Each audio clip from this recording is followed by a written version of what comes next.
Hello বন্ধুরা, তোমরা সবাই কেমন আছো? আশা করছি তোমরা সবাই ভালো আছো। তো আমি অনেক ভালো আছি। আজকে আমি আবারও চলে এসেছি নতুন একটা রেসিপি নিয়ে। আজকে আমি কলমি শাকের দুটো রেসিপি বানিয়ে দেখাবো। আমার মনে হয় কলমি শাকের এই দুটো রেসিপি কেউ কোনোদিন আগে খাওনি। তো অবশ্যই ভিডিওটা দেখো, ভালো লাগলে ভিডিওতে একটি লাইক করে দিও, কমেন্ট করতে ভুলো না। আর যদি খুব ভালো লেগে থাকে তাহলে ভিডিওটাকে শেয়ার করে দিও। দেখো, আমি সেদিকে ডালটা সেদ্ধ বসিয়ে দিয়েছি। এবার কলমি শাকের ডগগুলোকে কেটে নিচ্ছি। বাদ বাকি যে অংশগুলো আছে এই অংশগুলোকেও ফেলবো না, এইগুলো দিয়ে একটা রেসিপি বানিয়ে দেখাবো। তো ডগগুলোকে কেটে নিয়েছি। এবার ডগের এক্সট্রা অংশগুলোকে কেটে ফেলে দিয়ে এইগুলোকে ছোটো ছোটো করে কেটে নেবো। একদম ছোটো ছোটো করে কেটে নেবে, তাহলে কিন্তু রেসিপিটা খুব ভালো লাগবে খেতে।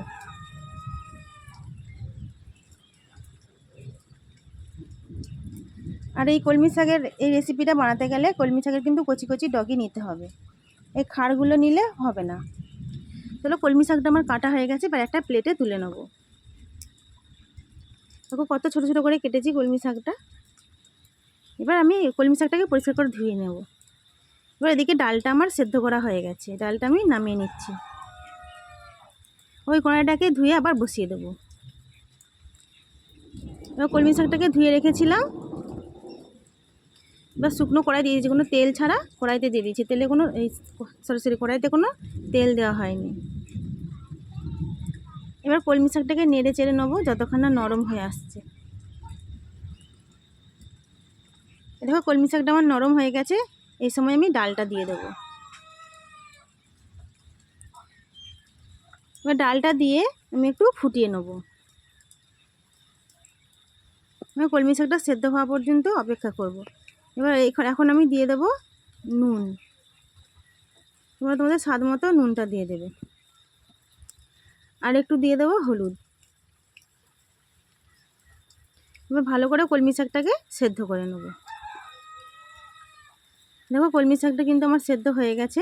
এবার আমি আবারও ঢেলে নেব।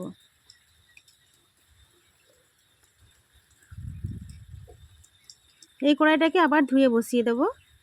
এবার আমি কড়াইতে দিয়ে দেবো সরিষার তেল, আর দিয়েছি একটা শুকনো লঙ্কা ফোড়ন, আর দেবো গোটা জিরে। শুকনো লঙ্কা আর গোটা জিরে ফোড়ন দিলে ডালের স্বাদটা খুব ভালো আসে। এবার আমি এখানে দিয়েছি পেঁয়াজ। পেঁয়াজটাকে লালচে করে ভেজে নেব। যে কোনো ডাল বানাতে গেলে পেঁয়াজটা লালচে করে ভাজলে ডালের স্বাদ বেশি ভালো হয়। তোমরাও চেষ্টা করবে পেঁয়াজটাকে লালচে করে ভেজে নেওয়ার। দেখো তার মধ্যে আমি ডালটা ঢেলে দিয়েছি। এবার কিছুক্ষণ ফুটিয়ে নিয়েই ডালটাকে আমি নামিয়ে নেব। ডালটাকে বেশি ফোটাবে না, তাহলে ডালের যে ফোড়নের একটা স্বাদ, সেই স্বাদটা চলে যাবে। তাহলে ডালটা আমার রেডি হয়ে গেছে, ডালটা আমি নামিয়ে নিচ্ছি। তো তোমরা অবশ্যই বাড়িতে ট্রাই করো এরকম কলমি শাকের ডাল। আমি আশা করছি পালং শাকের ডালের মতোই খেতে লাগছে। তো পালং শাকের ডালের থেকে কোনো অংশে কিন্তু কম নয়। চলো, আমি কলমি শাকের যে এক্সট্রা আরও অংশ ছিল সেইগুলোকে আমি কেটে নিয়েছি।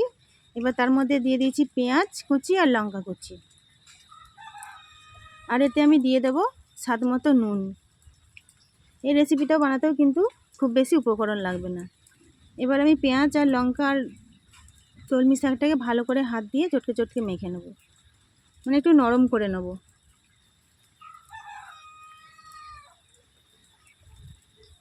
এটাকে ভালো করে চটকে চটকে মেখে নিচ্ছি, যাতে শাকটা একটু শাকের যে ডাঁটাগুলো আছে সেই ডাঁটাগুলো একটু নরম হয়ে যায়।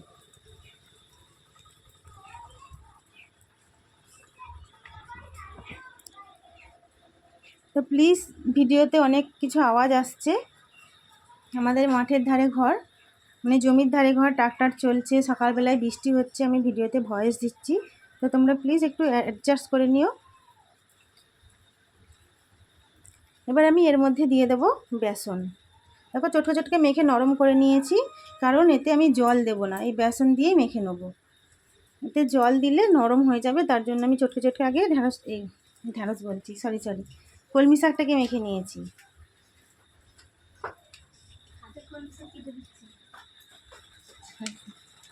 এবার আমি বেসন দিয়ে কলমি শাকটাকে মেখে নেব।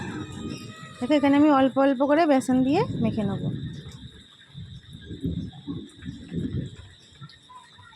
আমি এখানে আরও একটু বেসন দিয়ে দেবো, আর চাইলে সামান্য একটু জলও দিতে পারো। একদম শক্ত শক্ত করে মেখে নেবে।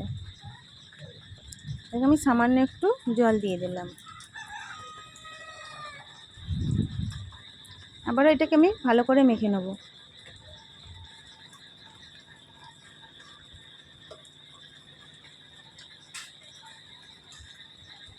দেখো মাখাটা কিন্তু আমার প্রায় হয়ে এসেছে।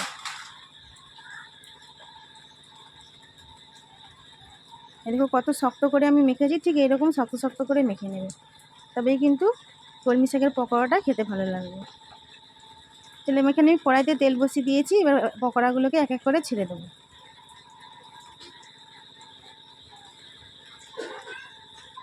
তোমরা তোমাদের সাইজ অনুযায়ী পকোড়াগুলো বানিয়ে নেবে, ছোটো বড় করেও বানিয়ে নিতে পারো।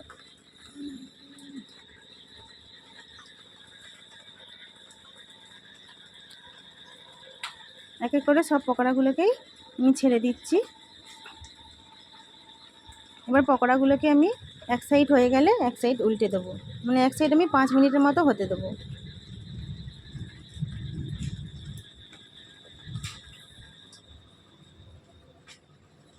এখানে আমার কিন্তু সব পকোড়াগুলো ছাড়া হয়ে গেছে। এবার এক সাইড একটু বেশি লালচে হতে দেবে, লালচে না হলে উল্টাতে গেলে কিন্তু ভেঙে যেতে পারে। তাহলে এক সাইড আমি 5 মিনিটের মতো হতে দেবো, তারপরে আমি উল্টে দেবো। দেখো এবার আমি উল্টে দিচ্ছি, হালকা হাতে উল্টাতে হবে, তা নাহলে কিন্তু সব ভেঙে যাবে।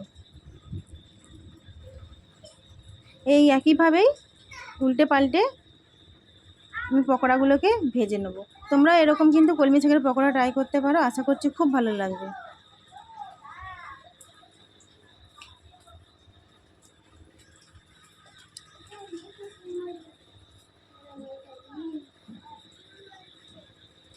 দেখো পকোড়াগুলো কত সুন্দর লালচে হয়েছে। দেখো পকোড়াগুলো আমার ভাজা হয়ে গেছে, পকোড়াগুলো আমার ভাজা হয়ে গেছে। এবার আমি পকোড়াগুলোকে তুলে নেব। তো আমার এই কলমি শাকের দুটো রেসিপি যদি ভালো লেগে থাকে, প্লিজ আবার মনে করে দিই, লাইক করে দিও, কমেন্টে লিখে যেও কেমন হয়েছে। ভিডিওটাকে শেয়ার করতে ভুলো না কিন্তু। তো আজকের মতো কিন্তু আমি এখানেই শেষ করছি, দেখা হচ্ছে পরের ভিডিওতে। তো টাটা।